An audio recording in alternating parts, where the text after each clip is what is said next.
continuer avec la session 6. J'ai le plaisir d'accueillir Mehdi Nerfi, qui est donc de l'Université de Lyon 1, qui a été consultant artistique et programmateur pour des salles de cinéma et formateur pour les jeunes adultes. Ensuite, il a obtenu une thèse de doctorat en études cinématographiques intitulée L'esthétique de l'altérité dans le cinéma des Télégrines. Il est rédacteur de la revue française Tausend Augen et à terre, attaché temporaire d'enseignement et de recherche à l'Université de Lyon 1. Il est membre également du laboratoire LISA de l'Université Paris-Est Marne-la-Vallée. Ses recherches portent essentiellement sur les représentations de l'altérité au cinéma, à la télévision et dans les jeux vidéo. Alors, il va parler de Zidane le grand frère à la trahison nationale, les constructions médiatiques des garçons des banlieues au prisme des mises en scène médiatiques de l'équipe de France de football. Merci. Merci beaucoup pour cette présentation très complète. Avec juste un détail, c'est que je ne suis plus au LISA, j'ai changé de laboratoire. Donc voilà, et ça c'est tout récent.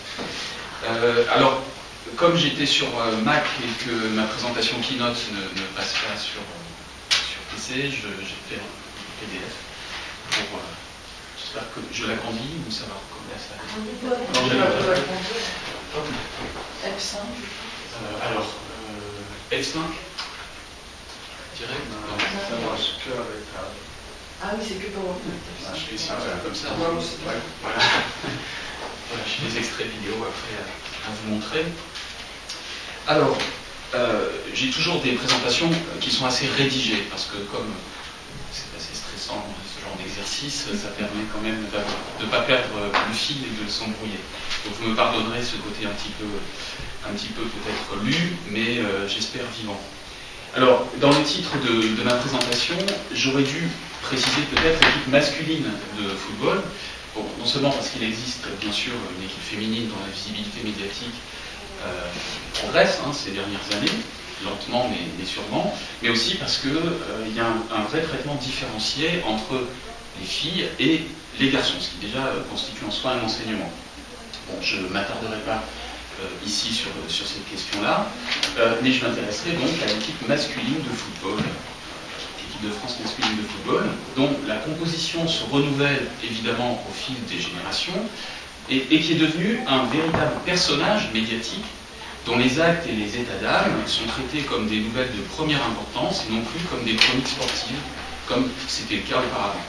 Alors ça tient bien sûr à de nombreux facteurs que je n'ai pas le temps d'énumérer ici, comme par exemple le changement d'échelle de l'économie du football européen depuis le milieu des années 90, et bien sûr la victoire à la Coupe du Monde de 1998, qui se déroulait en France, et finale qui a été remportée au Stade de France, face au pays qui incarne ce sport dans l'imaginaire du football mondial, qui est le Brésil. Alors cette équipe de France masculine de football, elle a une particularité qui a été remarquée lors de précédentes compétitions, elle est multiculturelle. Pourtant, ce n'est pas une chose nouvelle.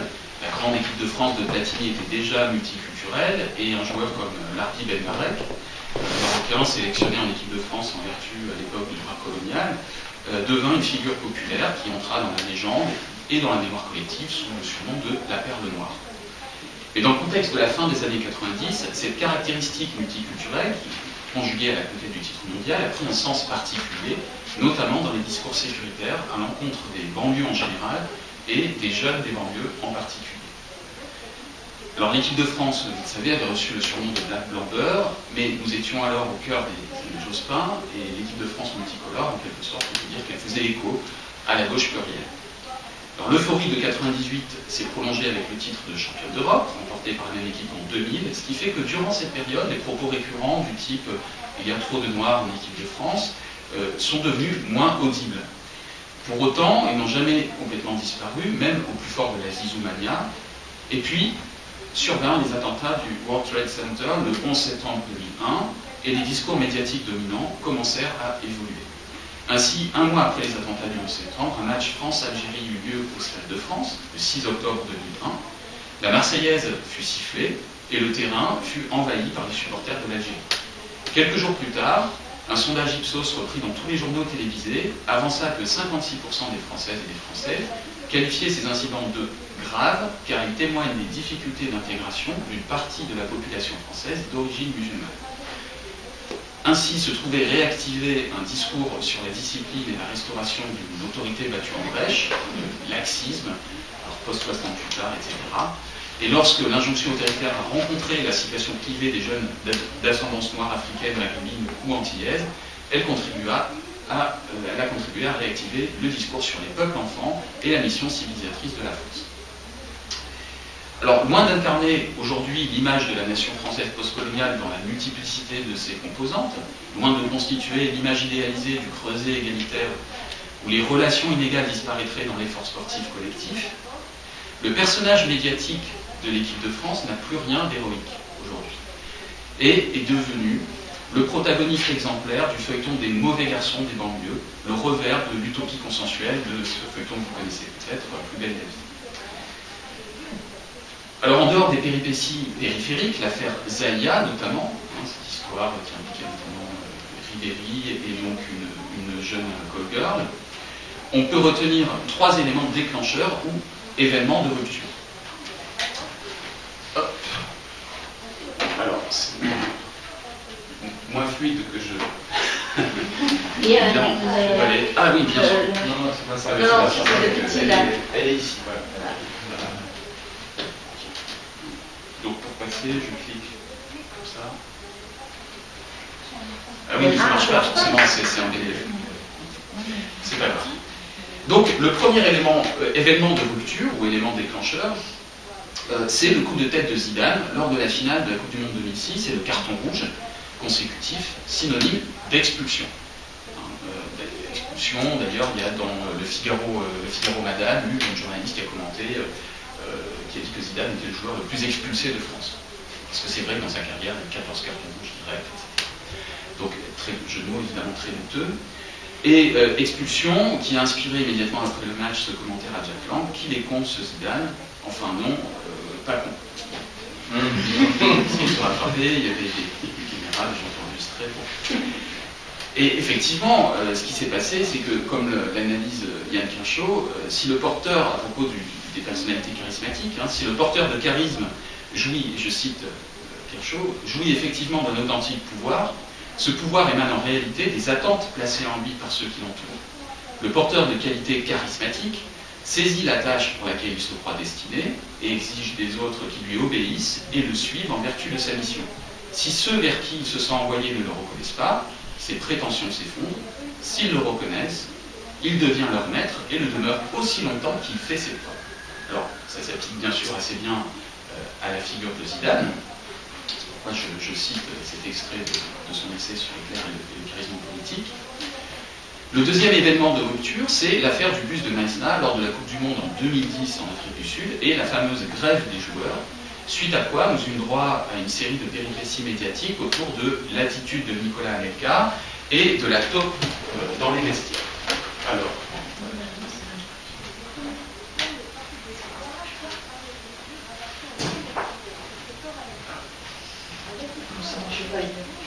bon,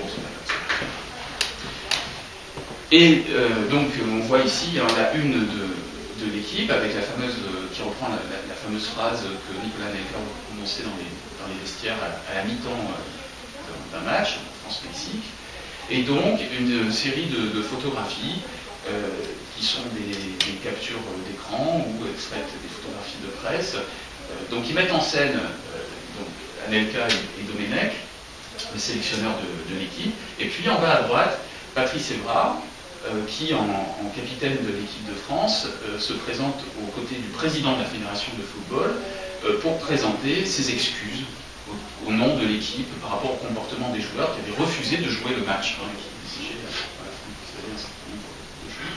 Donc, on a vraiment ici la reprise en main par les patriarches blancs et les joueurs de l'équipe de foot qui sont présentés comme des jeunes garçons indisciplinés.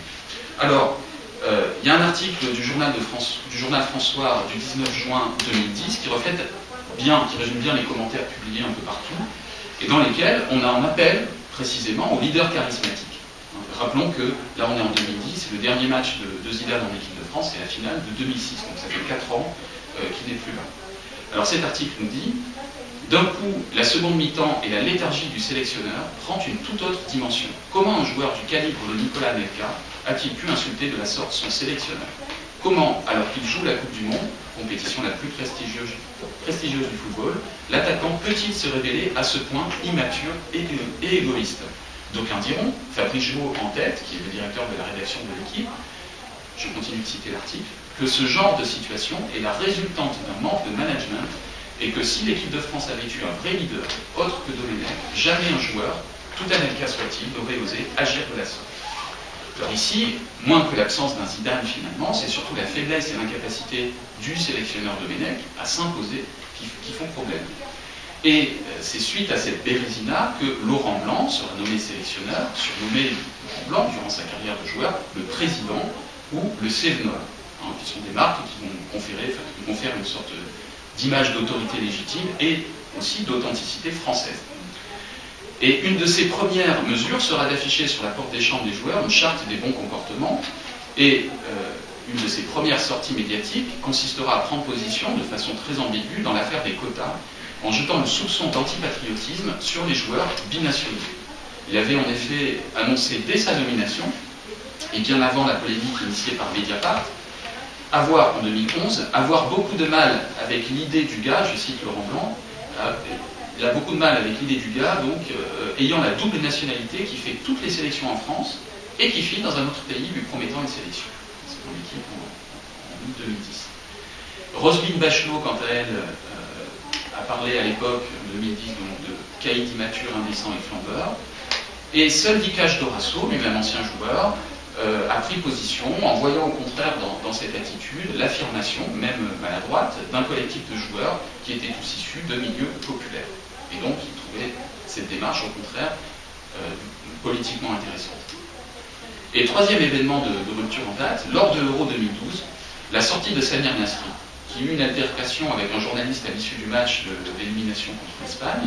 Et cet incident est rapporté ainsi dans un article du Monde, par Erwan Leduc et Rémi Dupré, du 24 juin 2012. Je cite, « Refusant de s'exprimer, Samir Nasri a d'abord argué que la presse cherchait toujours à écrire de la merde. Dans ce cas, casse-toi, lui a alors vertement répondu le journaliste. Samir Nasri s'est ensuite énervé, insultant son interlocuteur à plusieurs reprises, le traitant, entre autres, de fils de pute, et concluant, comme ça, tu pourras écrire que je suis mal élevé. » Alors, on peut noter que les propos de Samir Nasri témoignent qu'il n'agit pas de façon irréfléchie, et qu'il a conscience de la grille de codification dans laquelle on va inscrire ses propos, lorsqu'il ajoute, comme ça, tu pourras écrire que je suis mal élevé. C'est de plus une référence explicite de sa part à Anelka, qui montre aussi que les joueurs ont parfaitement conscience de leur rôle médiatique et de l'histoire médiatique du personnage de l'équipe de France, à la construction duquel ils contribuent. Et ce qui est remarquable, ce sont les proportions prises par cette affaire, alors même que nous pourrions aussi bien considérer l'incident comme mineur en soi. Proportions telles que, par exemple, l'émission de la chaîne M6 100% Euro consacra presque une édition entière à ce sujet, l'émission se concluant sur l'ensemble des invités du plateau, dont l'ancien gardien de l'équipe de France, Grégory Coupet, sans aucun noir ni arabe, reprenant en chœur la Marseillaise, après avoir reproché à Samir Nasri et d'autres joueurs de se comporter en gamin gâté et de ne pas savoir représenter correctement le maillot de l'équipe de France. Et cela s'inscrit finalement dans la continuité du discours du président Nicolas Sarkozy du 8 février 2008, dans lequel il stigmatisait volontairement certaines catégories de la population française sous couvert de défense des valeurs républicaines, en disant « On ne peut vouloir s'installer en France sans vouloir respecter sa culture, ses valeurs et les lois de la République. Il n'y a pas de place en France pour la polygamie, l'excision, je coupe, il n'y a pas de place pour la haine de la France, l'élitisme républicain est la condition de la promotion sociale, c'est l'école de la citoyenneté, du respect et de l'autorité qui transmet le savoir, mais aussi le savoir-être. » Alors, sans commenter dans le détail des propos dont on comprend facilement le sens, hélas, le point qui nous intéresse, c'est cette promotion d'un mystérieux savoir-être, en valeur comparable au savoir, et du respect et de l'autorité comme des normes de la bonne citoyenneté. Bien entendu, s'appliquant parfaitement aux garçons des banlieues, ces propos s'appliquent tout autant aux joueurs non blancs de l'équipe de France. À signaler que sur les réseaux sociaux, l'expression, sans doute encouragée par des réseaux d'extrême droite, après c'est parfois difficile de trouver d'où vient comme ça une formule, donc l'expression Racaille Football Club, pour désigner ce que serait devenue l'équipe de France, a proliféré. Tandis qu'un journaliste de RMC, Daniel Riolo, en a fait le titre de son ouvrage consacré aux coulisses de la vie de l'équipe de France. Enfin, le Nouvel Observateur ira jusqu'à écrire que le comportement de Samir Nasri fait le jeu du Front National, actant le fait que le joueur aurait eu un comportement criminel, tandis que l'image de joueurs de l'équipe de France de handball détruisant le plateau d'une émission de l'équipe TV, sous la houlette de leur sélectionneur, demeurera étrangement peu commentée. Or, ces trois événements de rupture, et pourtant ça vaut le coup de... ces trois événements de rupture, y compris le coup de tête de 2006, qui contribuent chacun à compléter et faire évoluer le récit médiatique du personnage de l'équipe de France, eh bien ces trois événements de rupture n'entachent pas réellement la figure de Zidane sur la durée.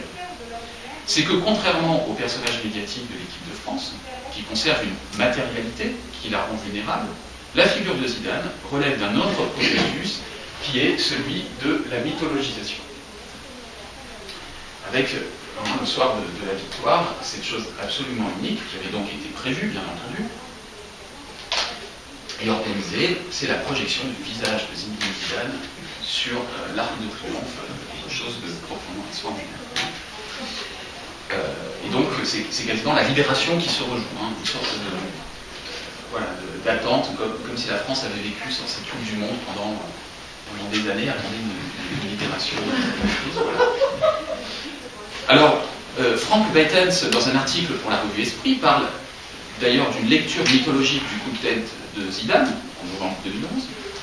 Le film Zidane, portrait du XXIe siècle, qui est sorti en 2006, et qui est centré sur un match sans intérêt par ailleurs, parce que ce n'était pas un bon match, et Zidane n'a pas brillé, mais il y a eu tout un dispositif avec plusieurs dizaines de caméras autour du terrain, concentré sur Zidane, et qui le filme, dans une sorte, j'ai pas le temps de vous montrer le trailer du film, mais c'est une mise en scène absolument fascinante, ou les clips publicitaires aussi, qui présentent Zidane comme une figure christique, comme un travailleur, un artisan dont les gestes techniques sont le produit d'un travail patient et répété, comme un gladiateur dans l'arène, prêt à entrer dans la légende.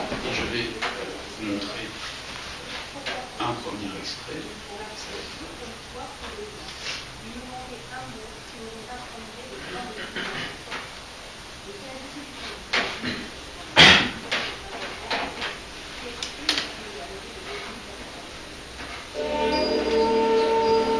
J'aime ces moments-là.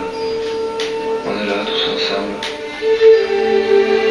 Des ballons sur le sol.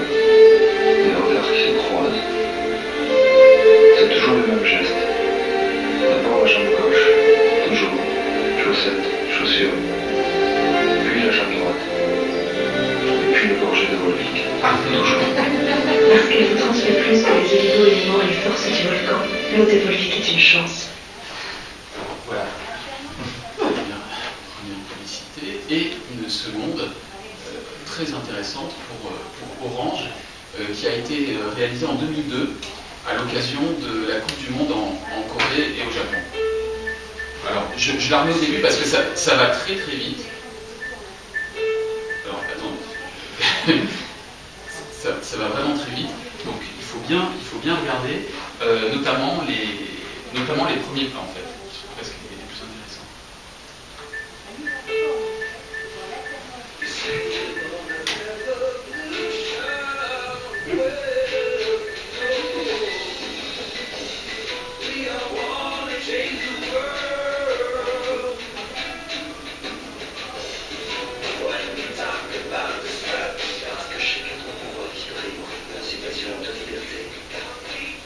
Aujourd'hui, sur l'automobile, le sport, de l'info en continu, les jeux et tous les services Orange sont en consultation. Alors, bon, si je m'attarde un petit peu sur le début.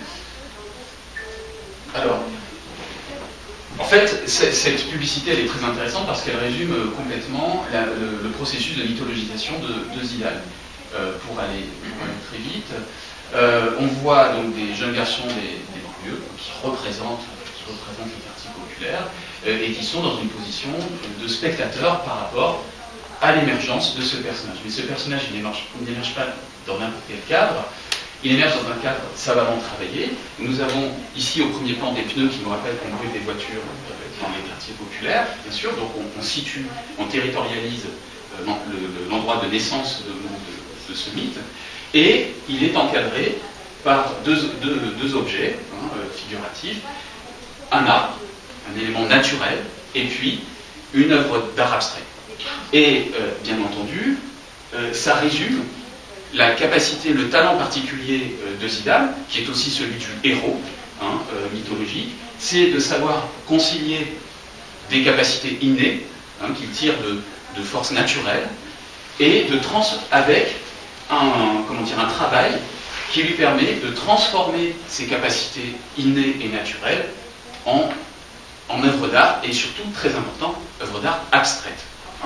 Cette idée d'abstraction, elle est très importante. Et donc, et puis après on le voit, marcher sur l'eau, etc. Et il réalise tout le parcours de la promotion sociale, puisqu'il commence là, et il finit, à la fin, ce sont deux cadres supérieurs, d'ailleurs blancs, dans une cité asiatique, qui le regardent. Et donc, on a là, en quelque sorte aussi, l'accomplissement de ce processus qui aboutit à quoi? Qui aboutit au dégagement de ses origines populaires et ethno-raciales. Alors, le coup de tête de Zidane, finalement, et surtout son expulsion, sont donc devenus, si je disais que ça n'entachait pas sa mythologisation, c'est parce que finalement, c'est devenu un peu l'événement qui couronne la mythologisation du personnage. Et à rebours des réactions spontanées du moment, dans le cas de Zidane, ce coup de tête ne constitue aujourd'hui plus une faute, mais forge sa légende de héros prêt à perdre une couronne mondiale pour la défense de son honneur, puisqu'on a appris plus tard qu'il avait agi ainsi en réponse à une insulte visant sa sœur. Alors par ce sacrifice, à l'image de celui de Spartacus joué par Kirk Douglas dans le film de Stanley Kubrick, le corps de Zidane disparaît définitivement du terrain, c'était son dernier match, mais le personnage accède à l'immatériel. Et ce modèle héroïque possède deux faces. L'une est celle à laquelle s'identifient les jeunes des quartiers populaires, les Algériens eux-mêmes par exemple, comme en témoigne la ferveur qui entoure Zidane lors de ses passages dans le pays de ses parents.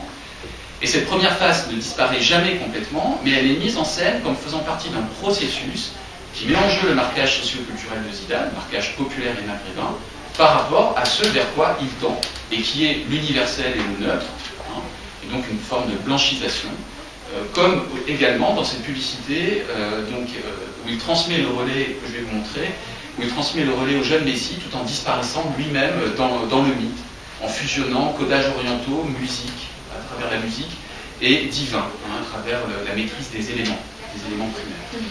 Et évidemment en élisant un successeur parmi les enfants pauvres. Donc, dernière pub que je vous montre.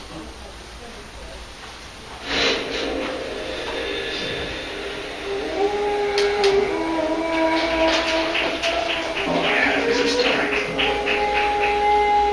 about a man like others.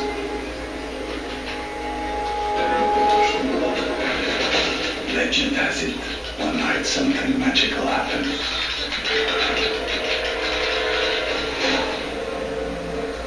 A surge of electricity. Some strange alchemy. And the lone witness. They say his feet hiss like timber in a crackling fire. But he runs like sparks flying. Like flint on stone.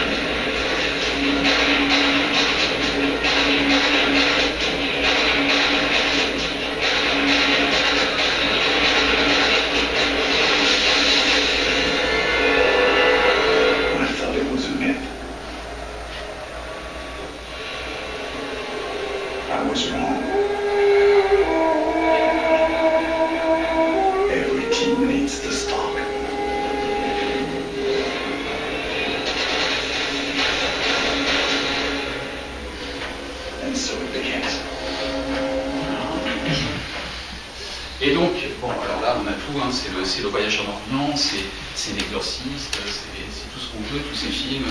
On va trouver un artefact puissant, hein, capable dans lequel réside le pouvoir absolu. Et puis c'est toute l'histoire de la transmission des numéros 10, hein, évidemment la référence à Maradona également est implicite, etc. Donc il y a toute une filiation dans cette héroïsation. Et en quelque sorte, on peut dire que Zidane il réalise la fusion fantasmée entre Usain Bolt et Christophe Lemaître, hein, Christophe Lemaître qui a été mis en scène dans les médias français comme le premier blanc en dessous des 10 secondes, et avec cette pub pour ASICS, qui à ma connaissance n'a pas été diffusée dans les pays anglo-saxons, ce qui est très intéressant parce que je pense qu'il y aurait eu certains problèmes.